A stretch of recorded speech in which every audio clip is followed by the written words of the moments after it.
Influenza, selamat datang di Bapil, bahas film bersama gue, Bagaska, dan hari ini gue akan review sebuah film yang gue diundang ya ke press conference ya. Film yang berjudul Balas Budi. Kalau gitu kita langsung saja menuju ke press conference keseruannya seperti apa. Let's go.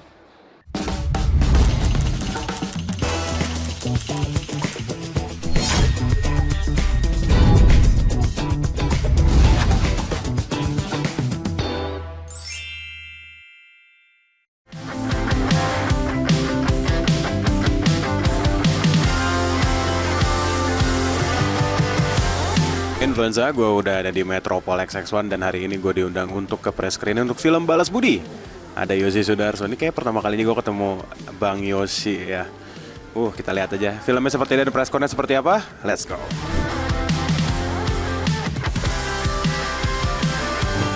Kita berusaha walaupun romcom, walaupun asik-asikan dan gimana caranya menghibur, tapi film yang kita kasih itu tetap sebuah apa ya, kayak tetap ada pengetahuannya lah buat teman-teman gitu, supaya kita juga makin kesini kayaknya dunia makin nggak baik-baik aja gitu. Jadi kita kasih konsep yang hangat tapi sekaligus optimis dan dikemas secara ringan aja gitu, yang asik-asik aja gitu. Percayakan pertama kali untuk gabung di Balas Budi pastinya tertarik sekali.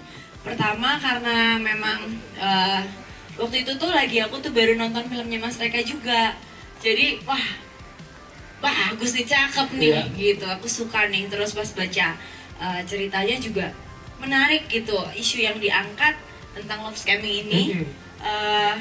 Kalau aku sih puji Tuhan belum pernah jadi korban love scamming yang bener-bener kayak sindikat begini ya. Tapi yang mirip nyerempet gitu adalah ya perempuan tuh kayak, wah ini kayaknya real nih gue gitu. Mulai dari yang emang mungkin nggak maksud ya, maksudnya kayak pada akhirnya mengecewakan, dan lebih ke yang banyak juga yang benar-benar emang udah ada modus operandinya gitu kan, banyak banget sekarang. Apa yang harus diantisipasi sih? Ini kan bisa disampaikan melalui teman-teman media, melalui film Balas Budi. Apa yang mesti diantisipasi? Karena korban love scamming gak cuma cewek loh, cowok juga. Cewek, pokoknya siapapun yang terlihat rapuh ya Mas ya, siapapun yang terlihat sendiri, terlihat ada celah, itu sering banget jadi korban love scamming. Apalagi sekarang di era digital ini kayaknya gampang ya, mau pakai muka siapa, ngaku-ngaku jadi apa, kita bisa chattingan berbulan-bulan tanpa tahu kalau itu semua penipuan gitu, itu sering banget. Idenya tuh apa sih gitu, terus pengennya kayak gimana gitu. Nah dari situ karena buat kita tuh, kita lagi waktu itu pengen bikin tentang girl power nih gitu ya, tentang woman support woman gitu. Jadi bikin sesuatu yang tapi kita nggak mau yang terlalu stressful gitu, jadi yang fun aja gitu. Nah lahirlah ide ini, terus kita satuinlah 4 orang ratu-ratu ini gitu. Ciwi-ciwi Terus ya udah, terus kita sama mereka tuh enaknya kita ngomong sekali mereka udah 2000 kali gitu. Jadi kita cukup dikit aja kasihnya gitu, mancingnya dikit udah lahir sendiri. Mereka udah kayak kodratnya ya, berhubungan sehari berapa kata ya. Betul. Talita pengennya Talita tuh duitnya belum sempet ya. Belum. Jadi dia lebih ke mentalnya aja ya. Dari Talita cuman pengen dia tuh merasakan ganjarannya kalau pengen Budi tuh ketangkep basah dan ketahuan sama semua orang gitu. Kalau dari Gisel pribadi kepada Budi ya sama lah. Sama. Apa itu baik-baik? Kalau baik-baik nanti yang lain nggak tahu, nanti ketipu lagi banyak-banyak. Kalau pakai breaking the fourth wall karena pengen lebih terasa lebih light, tapi punya muatan gitu, karena ingin membawa penonton juga ikut dalam ceritanya gitu. Jadi ada interaksi antara karakter dengan isu dan kontennya sendiri gitu, dengan ceritanya sendiri. Terus supaya berasa lebih dekat aja gitu ke audiensnya. karena dan dari tadinya ini konsepnya nggak breaking the fourth wall, linear biasa aja, naratif biasa, cuman begitu kita exercise kayaknya ini pendekatannya lebih asik kalau dibawa ke breaking the fourth wall, karena terus ya itu banyak hal yang kita pertimbangkan banget gitu, karena tadinya kalau kita bikin dengan yang normatif kayaknya jadi stressful ya gitu, dan jadi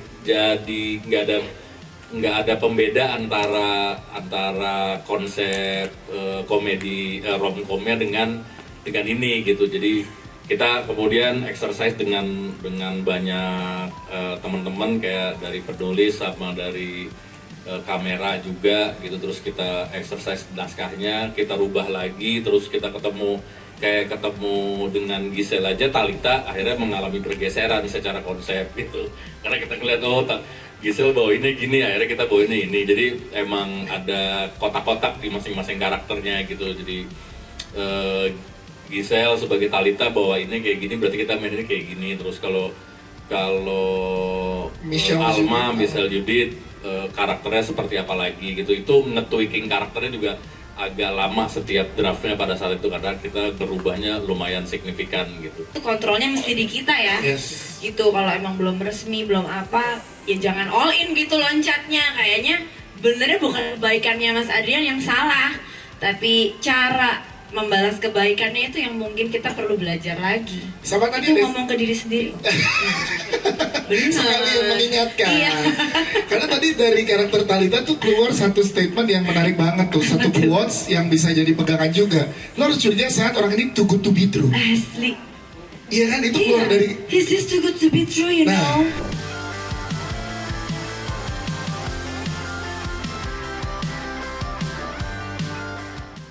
Kurang lebih seperti itu untuk press conference film Balas Budi. Nah, seperti biasa, gue akan kembalikan saja langsung ke studio untuk di-review. Let's go!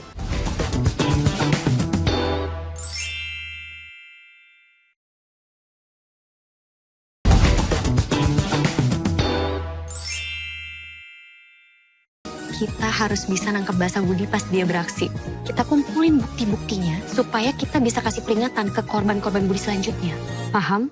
Jadi gue tinggal... Nah, gue juga udah coba lacak. Sayangnya sampai sekarang gue masih belum tahu Budi ada di mana. Help.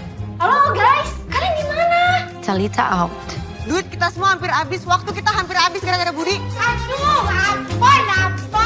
Selama kamu tinggal di rumah ini, kamu harus ikuti aturan Papa. Papa minta kamu batalin.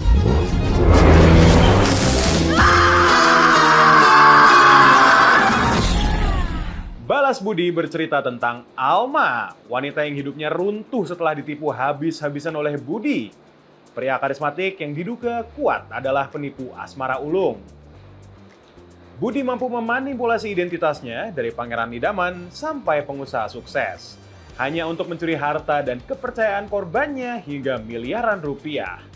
Alih-alih tenggelam dalam kesedihan, Alma bangkit dan membentuk aliansi dengan 3 perempuan lain yang juga pernah ditubuh Budi, yaitu Ayu, Uli, dan Thalita.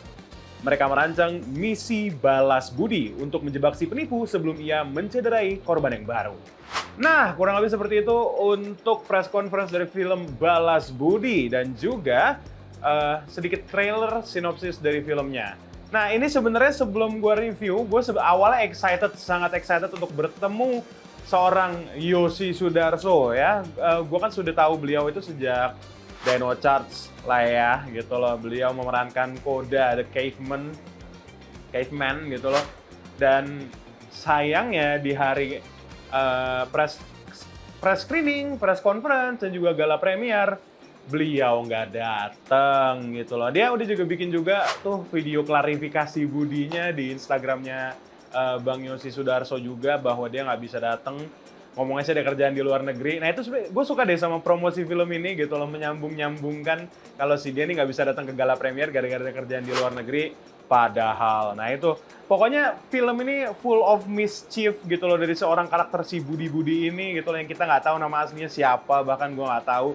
Cuma si Budi ini jadi adalah seorang bahkan nggak tahu loh, ini pinternya film ini kita tuh nggak tahu sebenarnya Budi ini datang dari siapa, walaupun tadi dia menjelaskan sih si Budi ini tuh kenapa dia melakukan ini ada gitu. By the way, ini juga bakal jadi spoiler review. Jadi buat yang belum nonton filmnya silakan nonton dulu baru kembali lagi ke Bapil episode Balas Budi. Judul yang bagus itu biasanya akan menentukan seseorang ini, lihat dari posternya juga mau nonton atau enggak. Dan gue salah satu yang tertarik untuk nonton filmnya juga, selain karena Yosi Sudarso, tapi juga dari judulnya juga. Dan kalau misalnya teman-teman lihat ya gitu loh, influenza lihat bahwa posternya itu kan sudah terpampang gitu loh. 1 Yosi Sudarso dan juga 4 perempuan lainnya yang ya gitu loh. Gue boleh ngomong hal itu kayak di TV Nasional gue, tapi intinya film ini juga sangat menarik untuk ditonton. Kenapa? Gue akan memberikan reviewnya. Mungkin mulai dari konsepnya dulu kali ya, konsep yang dibuat sama sang sutradara dan juga penulis dari film ini. Ya, unik. Gue jarang banget deh ngeliat sinema Indonesia yang mengangkat tema love scamming itu satu. Dan kedua,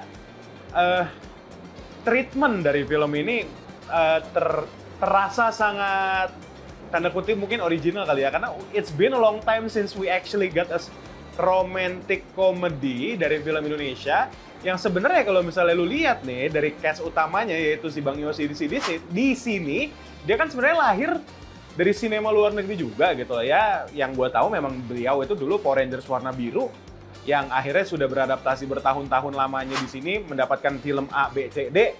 Sekarang ada di Balas Budi sebagai Budinya, karakter utama nih gitu loh. Jadi sangat menarik untuk ditonton gitu loh. Dan gue nggak expect juga sih lebih tepatnya, oh ternyata konsepnya bisa seunik ini dan semenarik itu. Dan apakah gitu loh, apakah sempurna gitu? Nggak juga sih, maksudnya bukan film yang wah absolut sinema, enggak. Cuma satu hal yang gue notice dari sutradaranya adalah sutradaranya mencoba menjadi ringan. Bukan yang berbobot atau yang kayak cinematic experience, bukan. Tapi juga sutradaranya juga berhasil untuk menjadi ringan.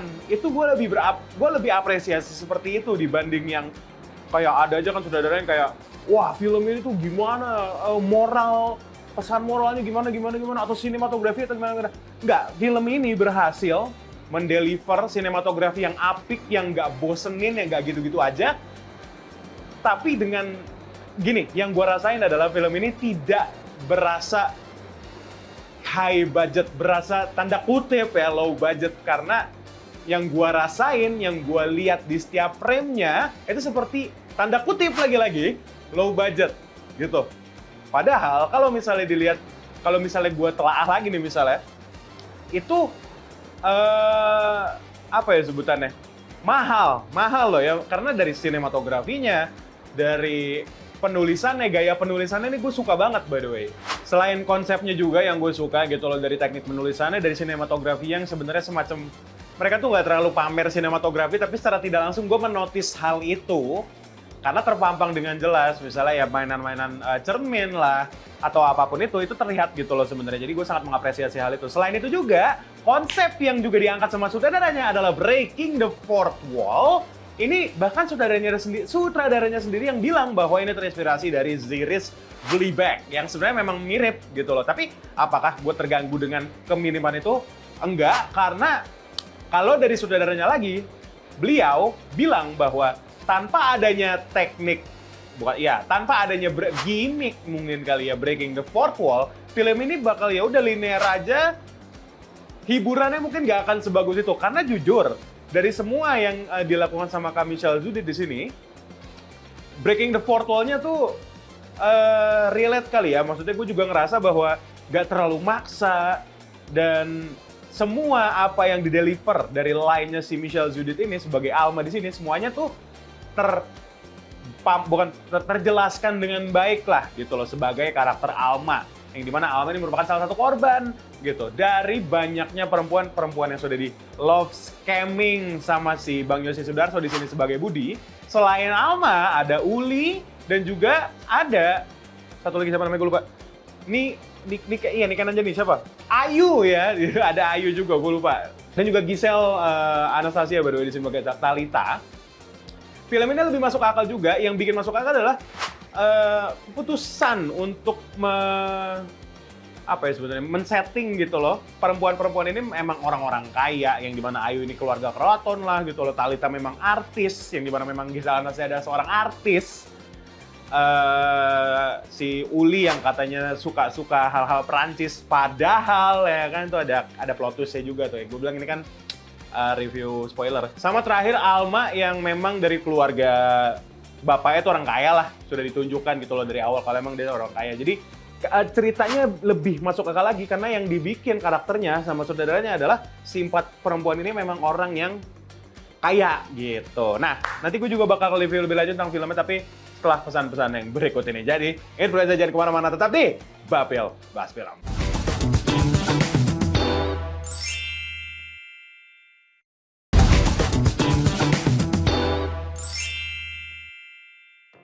Kembali lagi di Bapil, influencer dan gue masih bahas Balas Budi, film yang akan atau seharusnya sudah rilis di bioskop ini tanggal kalau nggak salah 7 atau 6 Februari gitu untuk filmnya sendiri di bioskop. Nah itu tadi kan gue sempat bilang ya bahwa film ini tidak terasa high budget seperti low budget yang gue lihat, tapi mereka melakukannya dengan sangat baik. Kayak gue ngerasa film ini lebih cocok di streaming service, tapi bahwa faktanya ini muncul di bioskop ya bagus gitu loh, karena gue nih sebagai penonton bioskop bisa menikmati film ini di bioskop, menunjukkan bahwa ini bisa diterima sama orang awam gitu loh, orang-orang siapapun bisa menikmati film ini. Style penulisannya juga ke Hollywoodan, jadi gue bisa sangat menikmati juga. Itu satu hal yang gue sangat kangenin juga dari sinema Indonesia, bisa menikmati karya tanda kutip ringan gitu ya, tapi juga di-treatnya dengan baik gitu loh, dari cerita, dari aktor, dari sinematografi. Selain itu juga mereka tuh juga mainan color palette, tonton warna yang di sini juga ada maknanya masing-masing lah gitu loh. Selain itu mereka juga bikin 4 karakter atau 5 karakter ini ya karakternya beda-beda gitu. Maksudnya beda-beda, lebih tepatnya nggak semuanya sama, berasa gitu loh bedanya. Misal si Uli ini yang sebenarnya dia kebule-bulean, tapi dia kalau misalnya ngomong tuh sering betawi-betawian gitu loh. Atau si Alma yang memang keras kepala, dia tuh kekeh banget. Si Ayu yang sebenarnya dia tuh kan high class karena keraton kan, tapi at the same time dia juga nggak suka diatur-atur sama ibunya alias Mbak Asri Olas gitu kan, di sini sebagai ibunya Ayu. Sama Talita yang memang ya artis gitu loh, Gisel Anastasia ya gue nggak tahu sih, cuma maksudnya di sini didepiknya seperti artis yang narsis gitu, yang emang ini tapi masih bisa diajak kerja sama karena tahu bahwa si Budi ini merupakan penipu. Iya, awalnya tuh gue bingung kenapa Uli nggak ada backstory ya, kenapa si Uli ini satu-satunya karakter perempuan yang tidak diceritakan awalnya kenapa ditipu, bla bla bla, dan ternyata itu nanti aja. Selain itu, gue juga suka sama dinamika karakter yang ada dari film ini. Chemistry-nya semua nggak berasa kepaksa. Lagi-lagi sih, reaksi, interaksi sama kebersamaan mereka tuh ngebawa ceritanya bergerak dari awal sampai akhir. Mulai dari Alma yang ditipu, yang Alma ketemu sama si Budi ini. Nah, mungkin di sini, kurangnya di sini. Gue ngerasa film ini sangat FTV untuk openingnya. Kan ketemu ya kan romantic scene, si Alma ini lagi liburan di Bali kalau nggak salah, ketemu sama si Budi yang lagi di pinggir pantai juga. Terus kebetulan si Alma ini sama Budi kamarnya nggak jauhan, terus si Alma tiba-tiba kayak jatuh gitu. Jujur, itu merupakan intro dari filmnya by the way, bagaimana Alma ketemu sama Budi yang akhirnya mereka mau menikah tapi nggak jadi. Gue ngerasa itu kayak aduh sayang banget karena opening kurang strong. Tapi setelah gue tonton filmnya lagi, karena gue penasaran seperti apa plotnya dan mau dibawa kemana, akhirnya dikuatkanlah sama karakter-karakter yang lain yang ada di film ini. Ya itu aja sebenarnya kekurangan dari film ini gitu loh. Oh sama satu lagi, gue ngerasa walaupun sepertinya memang ini harus dilakukan karena kalau enggak filmnya bisa terlalu panjang. Bagaimana si karakter Alma, Uli, Ayu sama Talita ini bisa bareng-bareng dan juga bagaimana mereka bisa kayak nge-cope gitu loh. Terutama sih yang bertiga dulu sih awal, karena kan Talita late game nih joinnya gitu loh. Alma ketemu sama Ayu, abis itu ketemu sama Uli. Tiba-tiba akrab nih mereka di base campnya si Alma. Alma tuh kayak punya semacam ruangan detektif bed cave-nya gitu deh. Itu gue inget ini deh, Nancy and the Hidden Staircase kali ya, semacam kayak gitu kali ya. Gue nggak tahu, cuma mungkin kayak begitu. Cuma yang jadi permasalahan di sini, walaupun gue bilang di act kedua, gue mulai menikmati di act keduanya adalah bukan berarti di act pertama gue nggak menikmati, tapi yang mengganggu gue di act pertamanya adalah, wah langsung akrab nih. Uli, Alma, sama Ayu langsung akrab, kayak bener-bener nggak ada kontranya gitu. Mereka langsung kayak, oh ya kita harus membalas budi. Ya disitulah title card-nya disebut gitu loh. Kita harus membalas budi, gimana caranya gitu loh. Langsung bikin strategi A, B, C, D, E, F, G. Tanpa adanya kontra. Awalnya gue kira si Uli ini bakal kayak kontra gitu loh, kayak malas-malesan misalnya sama si Alma. Ada bumbu-bumbu konfliknya di situ. Kalau misalnya emang bisa ditambah, kayaknya akan lebih menarik. Gue ngerasanya si Uli ini gak terlalu suka sama Alma. Almanya sebenarnya pengen ngajak Uli, tapi Ulinya nolak-nolak. Ayunya di sini sebagai yang netral karena mereka kenal sama dua-duanya. Kita juga bisa menempatkan diri ke Ayu kalau misalnya gitu loh. Sayangnya tidak dilakukan di sini. Di intro dari film ini alias X1 dari film ini langsung jump ke conclude bahwa emang mereka pengen langsung membalas budi. Tapi apakah itu hal yang salah gitu loh? Tidak ada pembangunan chemistry yang itu? Enggak juga gitu loh. Karena memang inti dari film ini adalah membalas budi bareng-bareng sama si Talita pun bareng sama Talita. Dan gue ngerasa juga kalau misalnya ngomongin kekurangan ternyata ada banyak guys. Sebenarnya film ini yang gue bilang tadi ya, maksudnya they are not trying to be perfect, tapi they are trying to be soft, apa sebutannya, dan mereka berhasil sebenarnya. Tapi nggak perfect ya, gitu. Makanya sebenarnya dari film ini banyak flaws-nya juga. Salah satunya adalah mungkin gue bisa bilang plot hole karena kalau misalnya lu nonton di filmnya kan diberitakan ya bahwa si Talita ini sebagai artis ternama Indonesia tuh menghilang, yang dimana menghilang ini adalah gara-gara si tiga sekawan ini gitu loh, Uli, Ayu, sama Alma. Gua ngerasa di dunia film ini kayak hilang aja udah gitu loh, kayak iya udah si Talita hilang gitu. Terus balik lagi. Jadi kayak sayang aja world buildingnya nggak sebegitunya. Dan selain itu juga karena juga pacing dari film ini yang tadi gue bilang, dinamika karakter yang di awal si 4 sekawan itu, di 3 sekawan sebenarnya itu langsung kenal. Berarti bisa gue bilang bahwa film ini memang ditetapkan untuk memiliki pacing yang cepet banget gitu loh. Gak secepat Karate Kid sih yang kemarin apa judulnya tuh, Karate Kid apalah. Itu subhanallah kalau itu. Kalau ini masih bisa gue nikmatin lah gitu loh. Apalagi dengan bahasa Indonesia juga kan.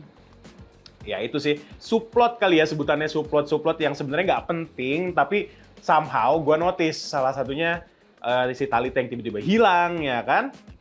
Itu sih paling. Selain itu juga somehow tiba-tiba si Budinya di atas gedung lah. Tiba-tiba si Almanya udah di ruangan CCTV yang di partinya si Talita itu. Nah itu mungkin jumpy, bukan di editing, jujur bukan di editing, tapi memang keputusan untuk naruh adegannya di mana misalnya gitu loh kan. Apparently si Budi sama si Alma ini tempat favoritnya di atas gedung helipad itu somehow, some way gitu. Jadi ya, tapi lagi-lagi gua melihat film ini sebagai film yang ringan dan mereka berhasil untuk mencapai film yang ringan. Dan selain itu juga pacing dari film ini juga cepet banget. Paling itu yang bisa gue jelaskan kali ya, karena ending dari film ini open ending. By the way, kenapa tadi gue bilang di spoiler review, basically ya Uli kerjasama sama Budi, intinya gitu. Open ending kenapa? Karena lagi-lagi ini penonton ditipu nih juga sama Budi. Apakah Budi emang melakukan itu sebagai Robin Hood gitu kan, kayak membantu yang yang lemah gitu dari para para petinggi-petinggi ini. Tapi apakah enggak? Itu jadi konsep Budi penipu itu juga bukan ke para cewek-ceweknya aja, tapi juga para penontonnya juga. Nextnya bakal ada tulisan ini sih, hutang budi gitu. Jadi apakah itu bakal jadi sequelnya? Kita lihat aja lah kalau gitu. Terima kasih influencers sudah nonton review Balas Budi dari gue, The Bagaska. Menurut kalian gimana? Kita komentar aja di bawah, dan kita ketemu lagi dah di Babel Bahas Film selanjutnya. Thank you!